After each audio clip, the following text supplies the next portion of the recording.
Je suis ravi de vous retrouver sur le plateau d'AgriWeb TV. On va débattre ce matin sur le plateau d'AgriWeb TV, un débat sur le poids économique et social de la chasse. Avec nous sur le plateau pour parler un peu de l'espace chasse, parce que vous accueillez un espace chasse sur le plateau, sur le salon de l'agriculture Nouvelle-Aquitaine chaque année. Bruno Millet, vous êtes commissaire général du salon de l'agriculture Nouvelle-Aquitaine. Donc expliquez-nous un peu depuis combien de temps cet espace chasse est présent sur le salon. Alors j'allais dire depuis toujours, puisqu'il y a beaucoup de choses qui rassemblent agriculture et chasse, agriculteurs et chasseurs. Il y a en tout cas plus de choses qui les rassemblent que de choses qui les divisent. Et en tout cas vis-à-vis de la communication vers le grand public, je crois qu'on a des messages communs à faire passer sur l'usage de l'espace par exemple. Et dans cet esprit-là, on a comme je disais, depuis toujours, en tout cas depuis que je connais le salon, il y a toujours eu un espace dédié à la chasse et à ses activités annexes au sein de l'agriculture Nouvelle-Aquitaine, que ce soit à travers à une époque des éleveurs de gibier, des chasses privées et des fédérations de chasseurs, bien évidemment, qui cette année encore sont présentes, avec des animations qui permettent d'attirer le public, de lui faire découvrir sans doute quelque chose qu'il connaît très mal, en tout cas le public urbain, et peut-être de démystifier certaines interrogations, certaines inquiétudes sur ces pratiques qui sont effectivement beaucoup plus rurales qu'urbaines. Mais en tout cas, nous, on est très heureux de pouvoir contribuer à cette meilleure connaissance par le public de ces activités qui se passent effectivement dans le milieu rural. La chasse, donc, on peut les retrouver tout au long du salon, là-bas sur le... Alors, il y a principalement un espace tenu par les fédérations, et puis avec à côté d'ailleurs aussi un transformateur de gibier qui montre aussi que derrière la chasse, il y a du gibier, il y a de la viande, et donc il y a des produits à valoriser sous différentes formes. Et ça permet effectivement de montrer aussi que la gastronomie n'est pas loin de la chasse, ce qui nous réunit aussi, puisque l'agriculture, c'est aussi fait pour nourrir les hommes. Donc, bien sûr, aujourd'hui, il y a l'élevage, on n'a plus besoin de chasser pour se nourrir, mais quand même, c'est une des finalités quand même de cette activité sportive. Vous le disiez, le gibier est à l'honneur, juste à côté là, de cet espace chasse de la Fédé régionale de la chasse. Justement, nous sommes allés à sa rencontre, c'est Maxime Pasto qui va vous parler et vous présenter un peu ce qu'on peut trouver sur son stand Gabaiti. On est sur le stand de Maxime Pasto, le stand de Gabaiti. C'est la première fois que vous venez ici sur le salon, c'est bien ça ? Alors voilà, c'est la première fois. J'ai été invité par la Fédération régionale de chasse qui veut mettre en avant les produits issus de la venaison, c'est-à-dire du gibier chassé dans la Nouvelle-Aquitaine, dans la région de Nouvelle-Aquitaine. Et ils ont fait appel à moi pour montrer un peu ce que je faisais, mon activité. Donc là, qu'est-ce que vous nous proposez? Donc du gibier beaucoup essentiellement, mais qu'est-ce que c'est? Essentiellement, alors pas de frais parce qu'en ce moment il n'y a pas de chasse et la commercialisation du gibier frais ne se fait qu'en période de chasse. Par contre, je peux vendre des produits transformés sous forme de salaison, saucissons, chorizo, saucisses sèches, lomo, jambon, de chevreuil, sanglier et cerf. Et aussi des plats, des préparations terrines et plats cuisinés qu'on fait en conserverie. Le gibier à la côte aujourd'hui Ça revient, ça a été un peu oublié, c'est-à-dire que la réglementation européenne a un peu écarté le gibier des mœurs de consommation, mais ça revient, il y a un intérêt, en fait les gens prennent conscience, ou du moins ont conscience que c'est un animal qui se nourrit naturellement, qui est libre, qui vit une vie saine, pas d'antibiotiques, pas de vaccins, donc on mange une viande diététiquement impeccable, très bonne, très saine, donc ça a plutôt tendance à plaire aux consommateurs. Il y a un goût, hein, sans doute aussi. Il y a un goût, comme le canard a un goût, comme le bœuf a un goût, comme beaucoup d'animaux, beaucoup de viandes ont un goût. Oui, effectivement, c'est un goût qui s'est un peu perdu, malheureusement. Pas au sein des chasseurs, pas dans le milieu rural, mais qui s'est un peu perdu quand même des mœurs de consommation, mais qui plaît, à en juger à la fréquentation que j'ai eue, et je fais toujours déguster parce que c'est aussi pour ça que je suis là, que la fédération m'a demandé de venir. C'est en me demandant aussi de faire déguster du gibier, et ça a tendance à plaire, oui.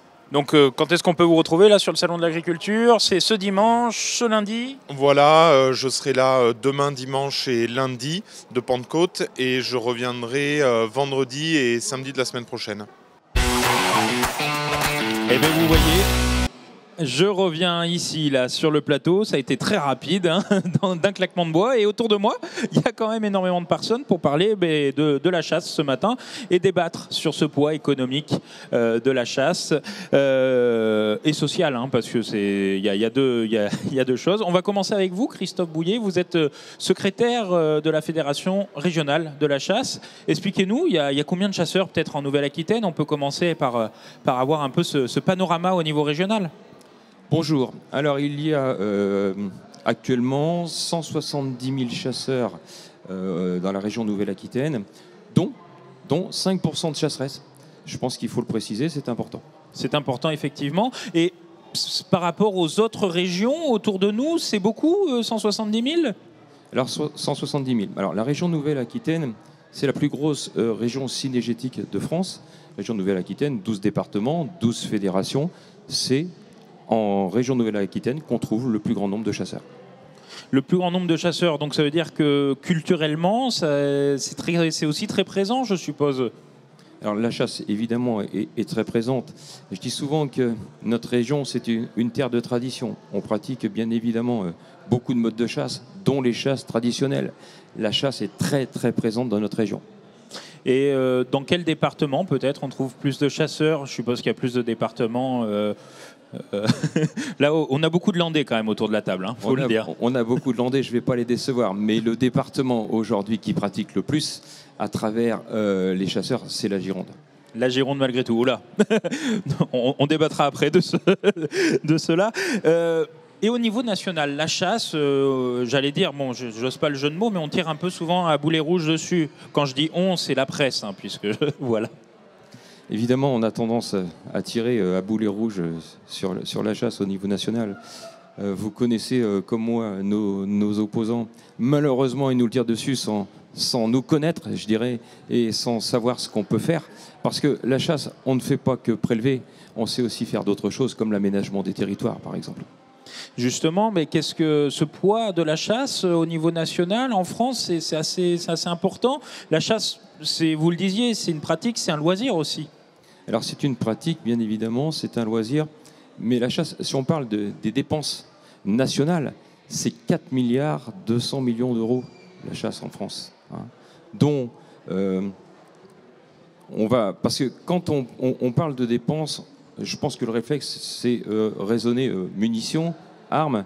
Quand je dis 4 milliards 200 millions, les armes et les munitions ne représentent que 970 millions. Tout le reste, c'est de l'aménagement du territoire.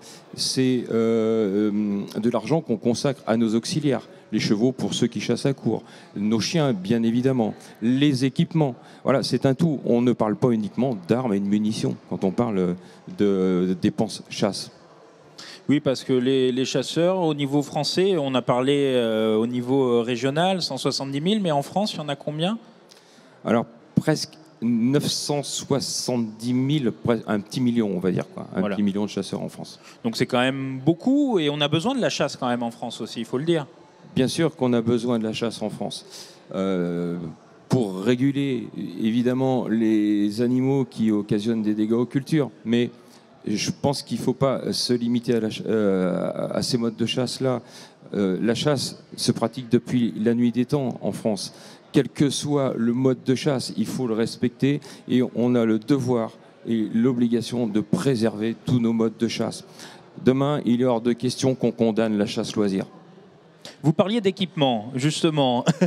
L'équipement, vous avez créé, Cédric, oui. Une ligne de vêtements, on peut dire ça? Non. Oui, tout à fait. Donc, c'est une ligne de vêtements que j'ai créée, ça va faire maintenant 4 ans. Ouais. C'est dédié pour les bécassiers. Le Perron bécassier. Le Perron bécassier, tout à fait. Donc ça fait maintenant 4 ans que c'est en ligne. Moi, je me développe beaucoup via les réseaux sociaux.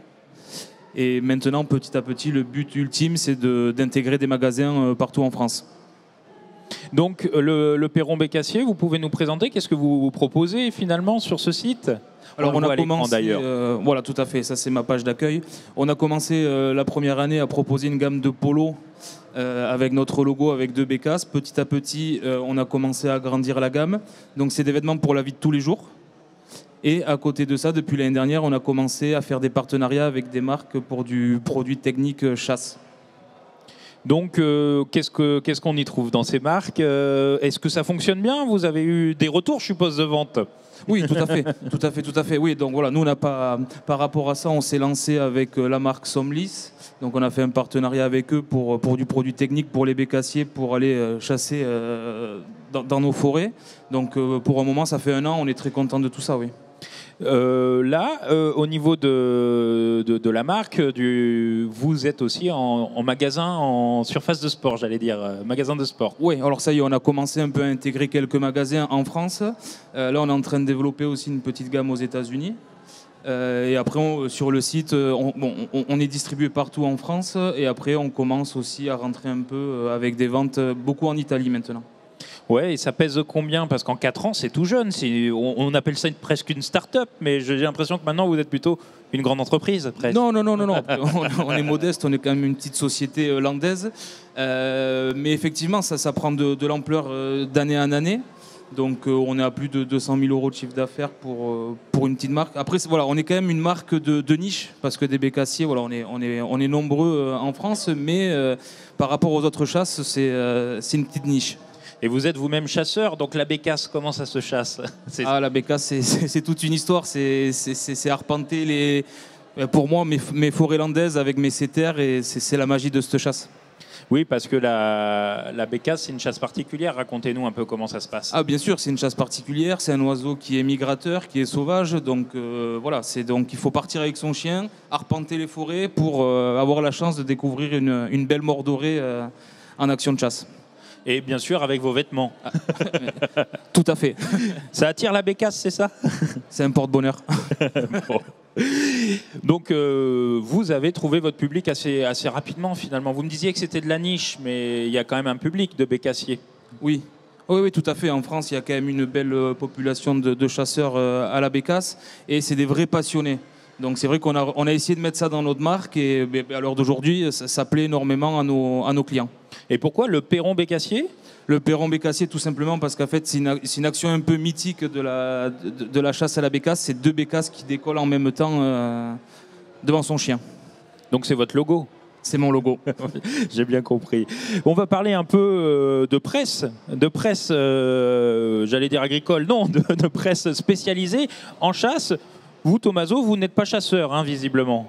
Alors, je suis un tout petit chasseur, voire mauvais chasseur, je l'ai vu. Mais je m'occupe de titres chasse avec grand plaisir, et à différence de Cédric, des titres qui sont là depuis 1885, par exemple, c'est le chasseur français. Oui, le chasseur français, effectivement. Qui est un titre qui appartenait à la Manou France à Saint-Étienne, et que maintenant appartient au groupe Reward Media pour lequel je travaille, et qui a aussi une autre revue qui s'appelle la Revue nationale de la chasse et Grand Gibier. On est le leader dans la presse si génétique. On a à peu près 1 million de lecteurs. J'allais vous le demander, 1 million. Globalement, et dont au moins 200 000 sont dans la Nouvelle-Aquitaine, parce que c'est la région la plus importante pour nous en termes de vente et de lectorat. Et justement, qu'est-ce qu'on peut trouver? Parce que dans cette presse spécialisée, vous adressez finalement aux chasseurs, hein, complètement. Oui, tout à fait. Alors, le chasseur français, c'est plutôt un magazine de ruralité. Donc, on parle de chasse, de pêche, de cuisine, de nature, de tout, en gros. Et de jardin, et maisons, bricolage, etc. La Revue nationale de la chasse et Grand Gibier, en revanche, sont des titres qui sont vraiment 100% chasse. Tout type de chasse. Donc on passe de la chasse à la bécasse, palombe, grand gibier, petit gibier, devançois, la vénérie, la chasse à l'arc, un peu tout.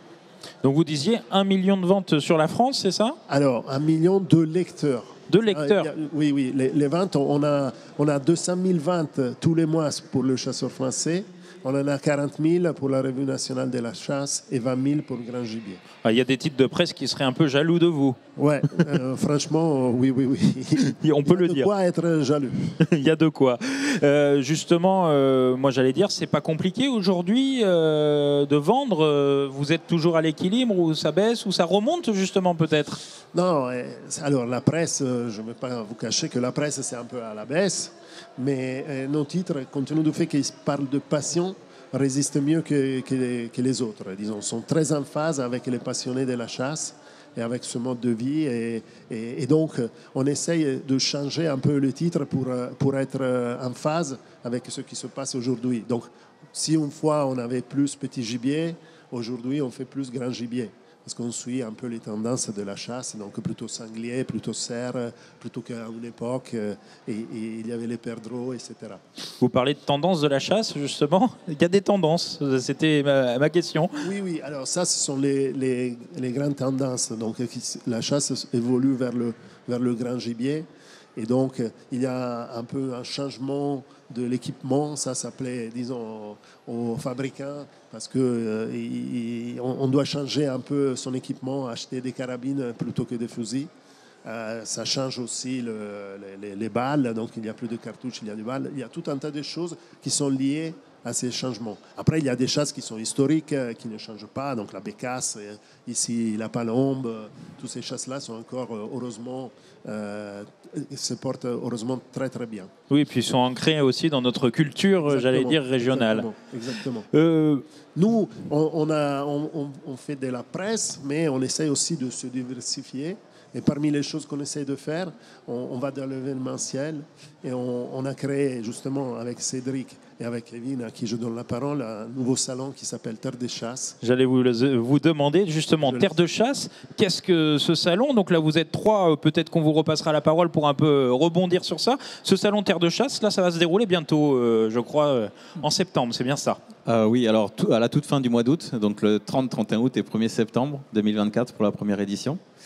Donc pour vous présenter un peu le salon, donc ça se tiendra à Sauternes, au Château Fillot, où à l'époque se tenait la grande fête de la chasse organisée par le docteur Claude Supplisson, qui regroupait une quinzaine de mille de personnes sur un week-end. Voilà, ça c'était il y a plus de 30 ans, les gens l'ont encore en mémoire, ça a marqué les esprits, et donc on a pris un peu ce pari fou de mettre ce salon en place. Alors à travers quelque chose qui sera très différent, puisque du coup ça sera un salon général de la chasse d'envergure nationale basé en Sud-Ouest. C'est vraiment ça l'idée, représenter tous les modes de chasse qu'on trouve dans notre pays, mais surtout mettre en avant la culture régionale, puisque voilà, on est hyper riche de tout ça. Monsieur Houillet le disait tout à l'heure, on a énormément de chasseurs.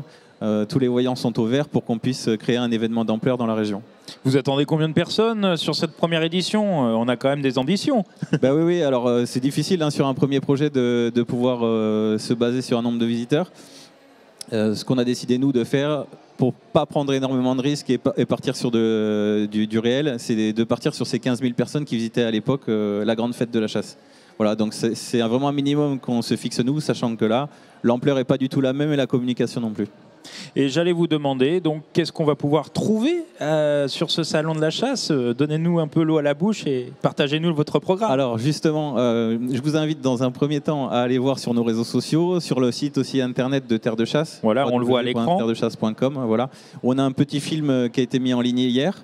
Ouais. Donc pour vous résumer un peu ce qui va se passer, on a une centaine d'exposants représentant voilà, tous les modes de chasse français. Organisé par village. Donc on aura un gros pôle vénerie avec la quasi-totalité des équipages du Sud-Ouest. On aura les chasses de migrateurs qui seront évidemment largement représentées, le gibier d'eau, la palombe, les chasses traditionnelles. Et voilà, on aura aussi des commerçants évidemment, des marques, des distributeurs qui seront là donc pour cette grand-messe de la chasse. Vous y serez alors, je suppose, Cédric, puisque vous êtes aussi l'un des organisateurs de ce salon. Oui, tout à fait. On sera présent avec la marque Le Perron Bécassier et aussi en tant qu'organisateur, bien sûr. Et vous en entendez beaucoup? Il y avait une demande sur ce salon? Cédric, vous pouvez répondre et puis après je vous redonnerai la parole, Kevin. Oui, il y avait une forte demande dans le sud-ouest parce que, comme l'a dit tout à l'heure le vice-président, donc on a quand même une région où on a le plus de chasseurs en France et il y avait une réelle demande d'un événement comme celui-ci dans le sud-ouest. C'est pour ça que on a décidé de lancer Terre de chasse. Et je suppose qu'il y aura peut-être des articles dans la presse spécialisée, hein, j'espère. Hein. Oui, il y en aura, il y en a déjà eu et on continuera d'en faire. Et donc, Kevin, il y avait une attente. Oui, comme on disait tout à l'heure, on entend parler dans les campagnes de cette fameuse fête de la chasse, et les gens nous disent voilà, ça serait bien que ça revienne, que ça soit remis sur pied. Et à force d'entendre ça, on s'est dit voilà, on va vraiment le faire. En discutant justement avec Tommaso, donc on a décidé de s'allier au groupe Reward Media pour mettre ce projet en place, sur quelque chose de beaucoup plus important. Et des fêtes de la chasse, il y en a au niveau départemental encore, ou c'était une demande, c'est un peu exceptionnel, il y a des salons Non, il y a pas mal d'événements qui sont encore organisés. Alors on pourrait analyser ça sur le fait aussi de l'après-Covid. Les gens ont été privés, ont besoin maintenant de se retrouver. Et donc on a plein d'événements qui fleurissent dans les campagnes, souvent organisés de manière associative par les ACCA, par exemple, les associations de chasse, qui en profitent pour renflouer un peu leur trésorerie et faire vivre leurs associations. Nous, on est sur une autre démarche, c'est un projet entre guillemets commercial, même si le but est quand même de défendre très largement notre patrimoine. Mais on est à peu près sur la région, dans ce concept, pour l'instant, les seuls à vouloir faire ce grand salon. Et la fédération régionale, elle soutient ce genre d'initiative. C'est quand même assez intéressant, ça permet de... Bien sûr que la fédération régionale soutient ce genre d'initiative. À partir du moment où on fait la promotion de la chasse, on ne peut qu'approuver. Hein. J'allais vous demander, la période de la chasse, c'est quand? Pour les néophytes comme moi, quand est-ce qu'on chasse? On peut chasser tout le temps ou c'est quand même très réglementé? Alors la chasse, bien évidemment, est réglementée. Cependant, une année cynégétique commence 1er juillet et finit le 30 juin. La chasse ouvre le 1er juin pour le brocard et le sanglier à l'approche. Durant l'été, on peut pratiquer la chasse du sanglier en battu. Ensuite, viennent les chasses anticipées, comme la chasse du gibier d'eau et la chasse de la caille. Ensuite, on va dire deuxième week-end de septembre, c'est l'ouverture générale. Alors l'ouverture générale, on chasse en particulier les premiers migrateurs, bien sûr, mais aussi le petit gibier sédentaire. Quelques départements ont décalé l'ouverture du lièvre sur octobre, pour la plupart. Et après, la saison se déroule normalement et prend fin donc le 28 février, mais est prolongée pour l'espèce sanglier jusqu'au 31 mars en battu. Et depuis peu, puisque les arrêtés ministériels maintenant nous l'autorisent, on peut pratiquer le sanglier à l'affût et à l'approche en avril et mai. Et on n'est pas chasseur, j'allais dire, c'est très réglementé. Il faut un permis, etc. Expliquez-nous un peu tout ce côté réglementaire. Alors bien sûr qu'il faut un permis. Les fédérations des chasseurs forment les personnes qui souhaitent passer le permis de chasser. Donc on forme ces personnes-là à l'examen du permis de chasser. Dans un second temps, c'est un autre organisme qui fait passer l'examen. On forme en région Nouvelle-Aquitaine à peu près 3500 chasseurs par an. Hein. C'est beaucoup par rapport aux chiffres nationaux ? C'est plutôt bien par rapport aux chiffres nationaux. C'est dans la fourchette haute. On est dans la fourchette nationale, on va dire. Hein. Et donc, on peut chasser à partir de quel âge aussi? Alors, on peut chasser à partir de 15 ans en chasse accompagnée et on va dire, on peut évoluer tout seul à partir de l'âge de 16 ans. D'accord. Et c'est souvent une transmission, j'allais dire, familiale. Hein. Souvent, si on est chasseur, c'est que nos parents l'étaient, c'est souvent ça. Dans la plupart des cas, c'est souvent ça. La chasse, comme vous dites, c'est une transmission avant tout. On transmet nos valeurs, nos modes de vie.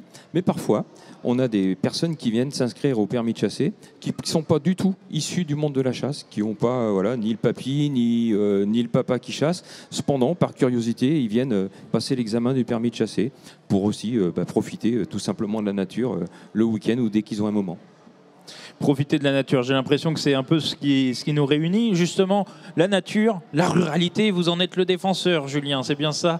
Exactement. Vous êtes sur tous les réseaux sociaux et on vous connaît sous un nom, Monsieur Lescourège. C'est bien ça.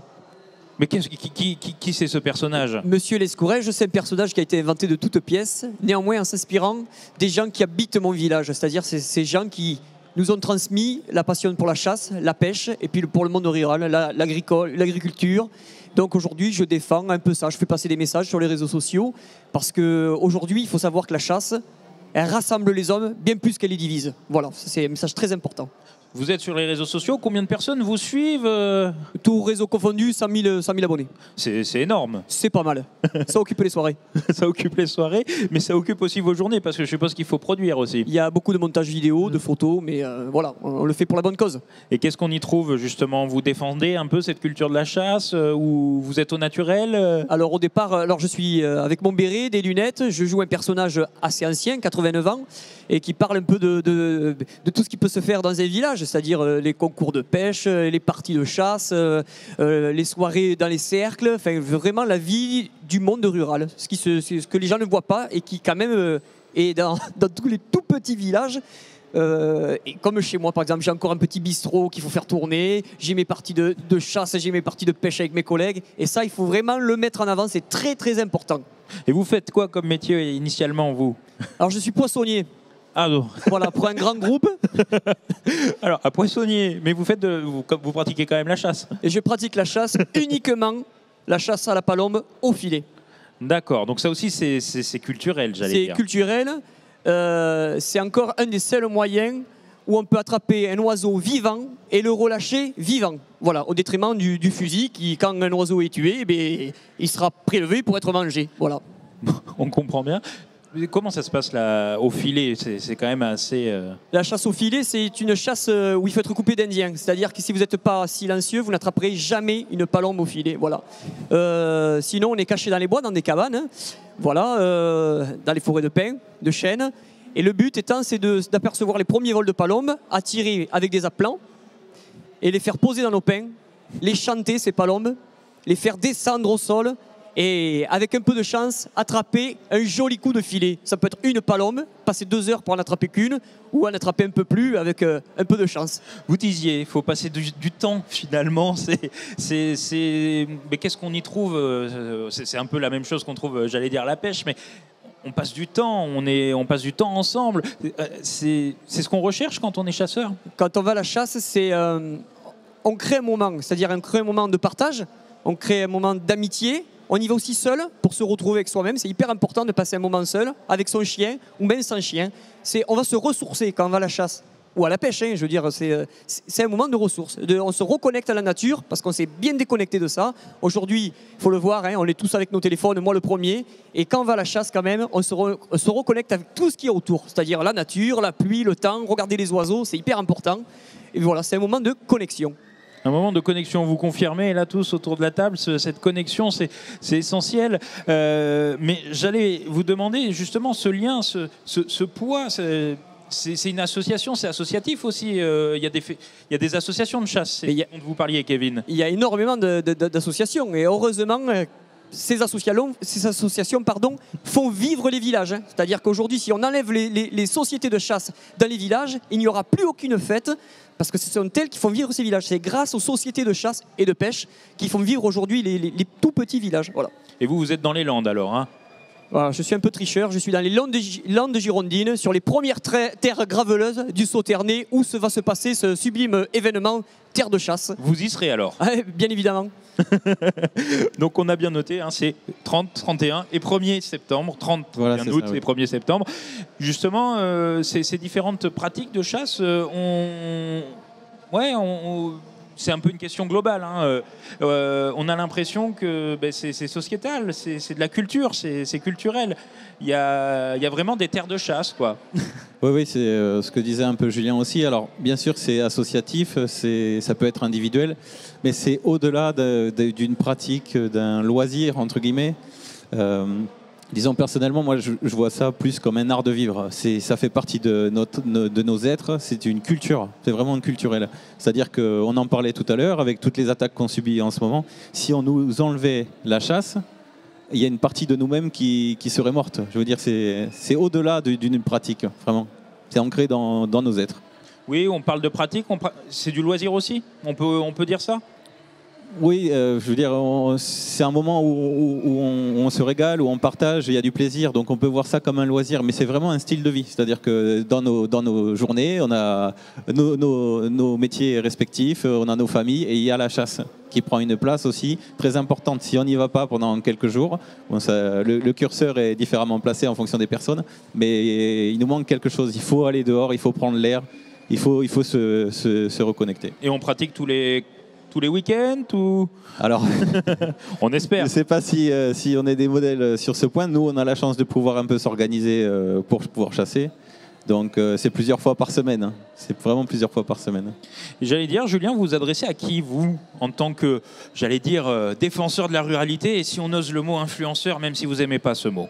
Moi, je m'adresse à des gens qui sont encore capables de comprendre le message qu'on véhicule. C'est-à-dire que des gens qui ne sont pas l'esprit fermé, qui n'ont pas des œillères et qui se disent finalement, ces gens-là, c'est un écrin, ils sont présents et il faut essayer de faire qu'un. Si demain on peut se battre, il faut faire qu'un. C'est-à-dire les agriculteurs, les pêcheurs, les chasseurs et ces gens qui sont venus s'installer chez nous, découvrir la campagne, parce que la campagne, elle est belle à la télé. Mais après, quand on arrive à la campagne, on se dit, les cloches, elles sonnent, le coq, il chante, les vaches, elles meuglent et tout ça, ça dérange beaucoup. Mais finalement, on va réussir à faire un écrin. C'est cet écrin qu'il faut retrouver, c'est très important. Ouais, ça dérange beaucoup. C'est vrai qu'on a vu plusieurs procès sur le coq du voisin qui chante. Mais c'est du bon sens. Qui chante, oui, je suis d'accord. Bien sûr. C'est le principe aussi de la ruralité, de nos traditions, si on peut oser le dire comme ça. C'est au-delà des traditions, c'est un patrimoine. Aujourd'hui, il faut parler de patrimoine. Les traditions, bien sûr, elles existent, mais c'est un patrimoine vivant, culturel, qu'il faut absolument qu'on défende. Patrimoine, justement, ce terme de patrimoine, on le voit un peu, vous êtes d'accord un peu avec ça, Cédric ? Oui, complètement. Et c'est maintenant et c'est aujourd'hui qu'il faut se soutenir de plus en plus dans le monde de la chasse, le monde de la pêche, comme le disait Julien, l'agriculture, la tauromachie aussi également qui est visée un peu par tout ça. Et c'est ce qui coule dans nos veines. Donc c'est maintenant qu'il faut le défendre. Oui, justement, on va parler un peu de tauromachie. Oh là, voilà, vous venez de mettre l'Esprit du Sud, c'est bon, le foulard de l'Esprit du Sud. Oui, il se voit un peu à la caméra. Effectivement, ce foulard, Esprit du Sud, un peu de l'autre côté. Voilà, c'est bien, Dominique. Et cet Esprit du Sud, là, à travers cette association Esprit du Sud, Dominique, qu'est-ce que vous défendez? Vous défendez un peu tout ça, ce patrimoine-là. Oui, exactement. Et c'est très intéressant ce qui a été dit jusqu'à présent, là. Et notamment la différence qu'il y a entre tradition et culture et patrimoine. Parce que l'Esprit du Sud, c'est un outil une association qui est très institutionnelle. On a les chambres de commerce et d'industrie, des métiers, de l'agriculture. On a la Fédération de la course landaise, les villes taurines, la Fédération de chasse, plusieurs associations de chasse traditionnelles, la langue gasconne, bref, tout ce qui fait l'identité de notre département dans les Landes. Mais il y a Esprit du Sud en Gironde aussi, il y a l'Esprit du Sud dans 9 départements du sud de la France. Et l'objectif, c'est de transmettre cette culture, partant du fait que la tradition, c'est un mode de transmission. Ce n'est pas le seul. Et il faut qu'on invente d'autres modes de transmission de la culture que la seule tradition. Ça veut dire très simplement que les ruraux qui disaient il y a 2 générations, pour vivre heureux, vivons cachés, il faut qu'on prenne la parole, qu'on fasse la promotion de notre identité, notre culture. Il y a la chasse, il y a la tauromachie. La plus belle illustration qui regroupe tout le monde, c'est la fête du village. Vous allez manger du gibier, vous allez avoir une course landaise l'après-midi, vous allez rencontrer toutes les associations autour d'un bon repas. Voilà, c'est ça. Et on va avoir un spectacle en gascon. Il y en a Dao, il y en a plein d'autres. Voilà, mais c'est ça qui fait le charme aussi de notre région, qui est enviée par ce côté culturel authentique et décrié à Paris. Donc l'objectif des Esprits du Sud, c'est un petit peu réveiller les ruraux pour qu'ils prennent la parole et qu'ils fassent la promotion de leur culture. Réveiller aussi les élus politiques, leur donner, notamment, il y a une très grande différence entre les élus locaux, régionaux, départementaux et le débat politique national où on se fait taper dessus. Localement, on n'a que des appuis parce que les élus ne sont pas fous, ils suivent les populations et Esprit du Sud veut être un lien social comme la chasse, comme la course landaise. Quand vous prenez un fusil, vous avez le médecin, l'agriculteur, le cantonnier, le maire. Eh bien, ils ont chacun leur chien et c'est pas celui qui a le plus d'argent qui gagne. C'est souvent d'ailleurs la bécasse qui gagne, mais qui nous fait passer une bonne journée. Et voilà. J'allais vous demander, oui, on n'est pas obligé de revenir avec des animaux finalement. Le plaisir aussi, c'est un peu de... Ah, et les plus belles histoires de chasse, surtout à la bécasse, je suis chasseur de bécasse, c'est les bécasses manquées quand même. Bon, on retient ça. Le lien, on l'a vu avec Bruno Millet tout à l'heure, il y a quand même un lien entre agriculture et chasseurs. Il y a quand même un lien étroit, il faut le dire. Il y a un lien entre agriculture, forêt et chasseurs. Et ici, dans le sud-ouest, c'est une chasse populaire qu'on ne retrouve pas dans toutes les régions, mais c'est une chasse populaire. Et dans un village, eh bien, voilà, il y a toutes les couches sociales du village qui se retrouvent à prendre le permis. Et c'est des moments de partage phénoménaux. Voilà, donc après, il faut comprendre aussi la culture. Vous prenez un chasseur, vous ajoutez un pêcheur, je regarde Julien, et vous avez 3 menteurs. Oh là, on comprend là, la culture, ce patrimoine aussi. C'est un sujet de découverte, un prétexte pour découvrir la nature, pour l'entretenir, et également pour connaître son environnement au plus près. C'est pas de la théorie, c'est la pratique, comme l'est l'agriculture, comme l'est la sylviculture. C'est quand on met les pieds sur le terrain, qu'on découvre le terrain, qu'est-ce qui est propice, qu'est-ce qu'il y a à faire, pourquoi ce fossé n'est pas entretenu, pourquoi il faut replanter à tel endroit, pourquoi il y a des arbres morts à tel endroit, pourquoi il y a une bordure de champ abîmée. Bref, eh bien, la nature, elle se construit tous les jours. Ce n'est pas quelque chose qui nous est tombé du ciel et immuable. On a besoin de tous les acteurs. Et les agriculteurs et les sylviculteurs ont bien sûr besoin des chasseurs pour réguler pas mal de ravageurs des cultures ou de la forêt. Oui, j'allais le dire, vous travaillez un peu main dans la main, entre différentes les fédérations, les chambres d'agriculture. Il y a un travail assez important. Bien évidemment, c'est indissociable. On travaille, mais vraiment main dans la main, surtout avec les chambres d'agriculture, les représentants du monde forestier également. Ces gens-là, bien évidemment, ont besoin de nous, mais on a besoin d'eux. Ils mettent leur territoire aussi à disposition des chasseurs, il ne faut pas l'oublier. Donc c'est valable dans les deux sens. On parlait tout à l'heure de chasse populaire, la chasse que nous on défend. Il faut savoir qu'en région Nouvelle-Aquitaine, on a 9900 ACCA. C'est quoi une ACCA? C'est ce qui donne la chasse accessible à tous. C'est la chasse pour une carte de sociétaire à 50 €. On n'est pas dans le centre de la France où il faut mettre 2000 ou 2500 € sur la table pour pouvoir chasser. C'est cette chasse que nous, on défend dans notre Grand Sud, notre Sud-Ouest, voire dans le Sud-Est. C'est cette chasse populaire, la chasse accessible à tous. Et cette chasse, elle est essentielle. On parlait d'équilibre des territoires, vous disiez les fossés, etc. Le chasseur regarde la nature, fait remonter des choses.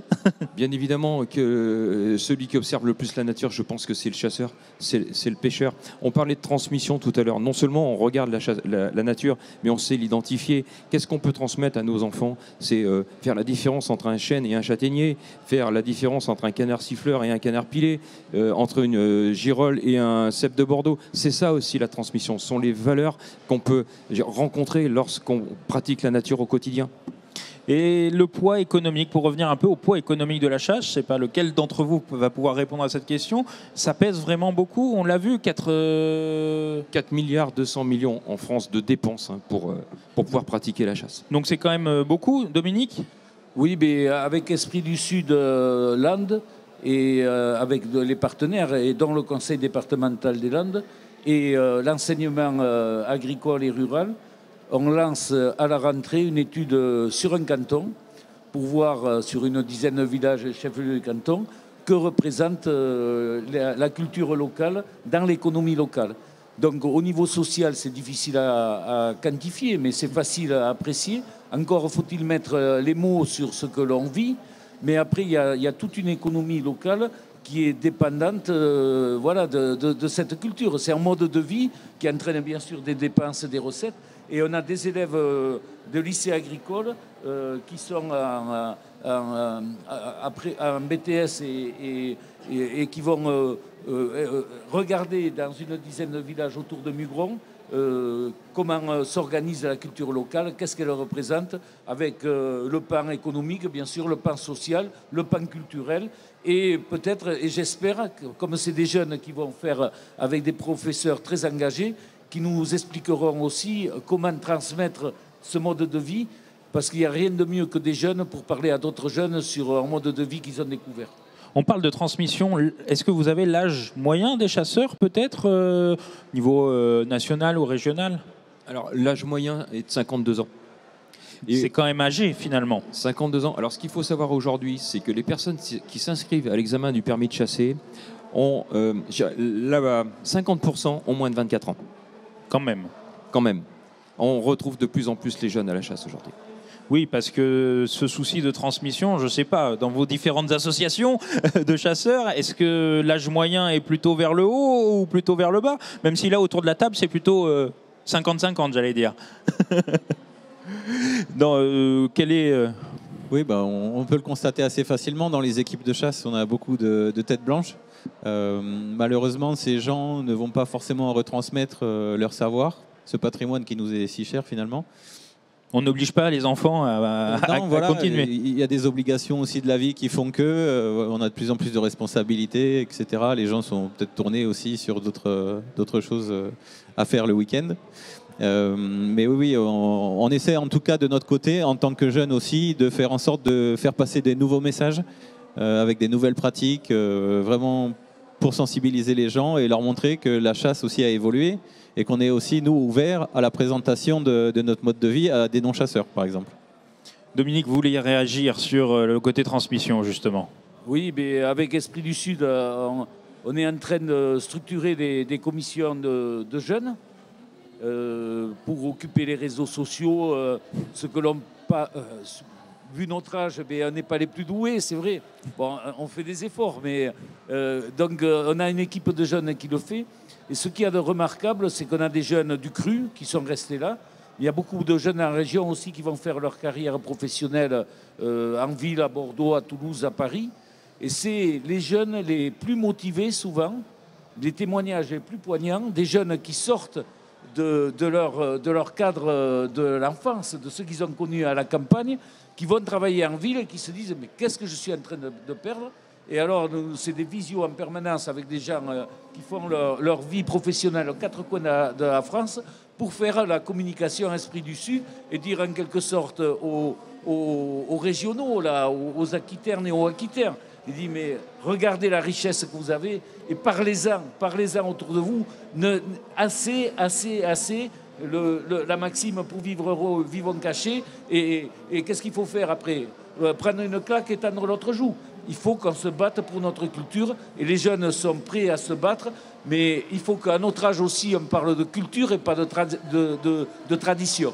Le mot tradition donne la culture à notre génération et aux générations qui nous ont précédés. Et la culture, c'est quelque chose de vivant. Et la chasse telle qu'on l'a connue, sans doute que dans 10 ans, dans 20 ans, elle se sera réadaptée avec des jeunes qui ne chasseront pas tout à fait. Alors il faudra bien sûr un chien, il faudra défiler pour la chasse et ainsi de suite. Mais des jeunes qui auront réadapté la chasse à la nature, à leur cadre naturel et à leurs loisirs. Voilà donc. Mais il faut se rappeler quand même de ça. C'est ceux qui partent de chez nous qui sont les plus motivés en se disant mais qu'est-ce que j'ai perdu à partir en ville? Je suis obligé de partir. Mon rêve, c'est d'y revenir le plus souvent possible, de chasser et surtout de ne pas perdre le contact avec la nature, de la reconnaître et de se faire reconnaître par la nature lorsque je reviens chez moi. Tommaso, vous vouliez réagir? Moi, je voulais seulement dire que nous, dans la presse, on essaye justement de trouver des systèmes pour faire en sorte que la chasse soit pratiquée, et donc loup en particulier, par des jeunes. Et parmi les choses qu'on fait, c'est d'essayer d'avoir des rédacteurs, des journalistes plutôt jeunes qui écrivent et qui sont dans les magazines. Donc, par exemple, Kevin, par exemple, Julien, etc. On renouvelle aussi et la profession se renouvelle et ça, c'est très bien. Et je trouve qu'on on a de plus en plus de jeunes qui sont disponibles et se mettent aussi à écrire sur la chasse. C'est chouette. Vous écrivez donc pour la chasse, Julien? Il paraît que j'ai une petite plume, donc j'en profite, parce que tout le monde n'a pas les réseaux sociaux, tout le monde n'aura pas les vidéos, et il y a des gens quand même qui lisent. Donc voilà, je fais un petit article, c'est le billet d'humeur de Pépé, où tel le mois dernier, j'ai parlé de la tue cochon, qui se fait dans les villages encore, qui va disparaître certainement, je n'espère pas, où on tue le cochon encore en famille, qui est un moment convivial, comme pour la chasse, la pêche, voilà. Ça aussi, c'est important, il ne faut pas que ça disparaisse. Ouais, cette tradition du village, vous n'arrêtez pas d'en parler finalement. Moi, ça me donne envie de découvrir aussi. Hein. Il va falloir. Voilà le billet d'humeur, le tue-cochon, juste à côté. Ah oui, sous votre nom, le billet de Monsieur Lescourège. Exactement. D'ailleurs, on vous appelle que comme ça maintenant. Maintenant, on m'appelle Monsieur Lescourège. Voilà, ou Pépé. Bon, je ne fais plus mon âge. Mais ouais, j'ai une belle carte d'identité. Non, mais vous êtes jeune, justement, vous êtes jeune chasseur. Vous défendez le pépé, mais justement, c'est un peu l'image qu'on a du chasseur, finalement, du pépé. Mais c'est exactement ça, c'est-à-dire que moi, je suis issu d'une famille de non-chasseurs. C'est-à-dire qu'il n'y avait pas d'armes à la maison. J'ai découvert la chasse par le biais de tonton, du cousin, la chasse au filet. J'étais pas chasseur du tout, moi. Et en allant à la chasse avec un appareil de photo, je me suis reconnecté à ça. Je me suis dit, putain, c'est magnifique, on peut pas laisser passer ça. Et donc, j'ai commencé à piéger mes premiers oiseaux, et puis ainsi de suite. Et aujourd'hui, permis de chasse que j'ai passé il n'y a pas très très longtemps. Et puis en avant, c'est une aventure. C'est une aventure, c'est justement, via les réseaux sociaux, vous essayez de transmettre à ceux qui n'y connaissent rien, j'allais dire, aussi. J'essaie de véhiculer un message hyper important, c'est-à-dire un peu de vérité, beaucoup de mensonges, et beaucoup d'humour, ça c'est important, parce que l'humour, ça reconnecte les gens. Et là-dedans, voilà, il y a un message, chacun est libre de l'entendre, mais voilà, j'essaie de reconnecter les gens à ce monde. Il ne faut pas en avoir honte, il faut être fier de là où on vit et de ce que l'on fait. Fier, j'ai l'impression qu'autour de la table, on l'est tous. Hein. Moi, ça m'a permis de découvrir un peu la chasse. Peut-être un dernier mot de conclusion sur cette chasse, sur cette transmission, Dominique. Une belle parole, j'allais dire, autour de ça. Non, mais la chasse, comme les modes de vie ruraux, eh bien, il faut tout simplement qu'ils soient défendus par toutes les générations pour avoir une chance de vivre plus tard. Le monde rural, c'est pas là que les jeunes font majoritairement leur carrière professionnelle.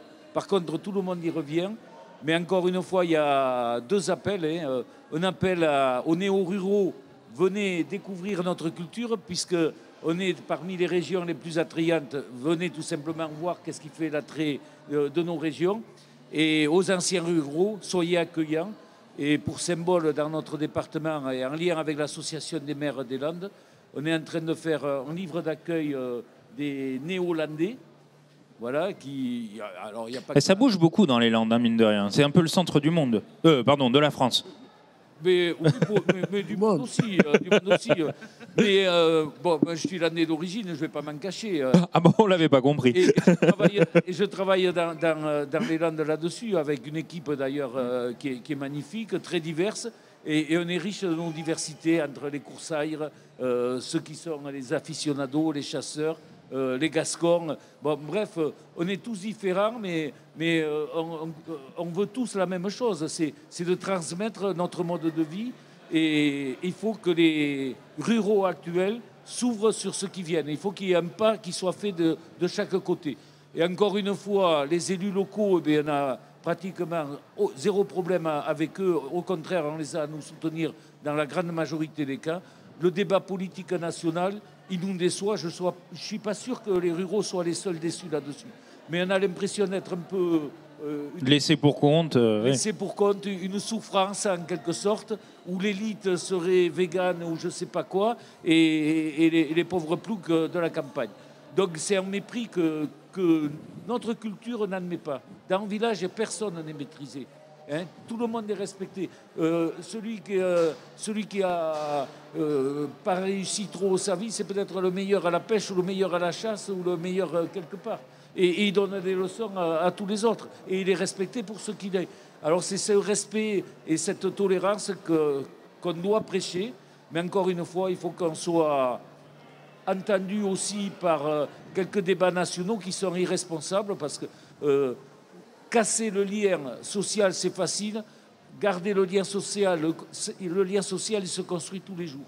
C'est être en confiance dans son cadre de vie, le lien social. Être en confiance avec son voisinage. Donc c'est facile à casser. Nous on essaye au contraire de le promouvoir et de le défendre et de le partager avec de nouvelles générations. Donc j'ai bien compris, autour de la table, vous défendez tous ce patrimoine et cette chasse, ce patrimoine culturel et économique de notre terroir, si on peut, de notre territoire.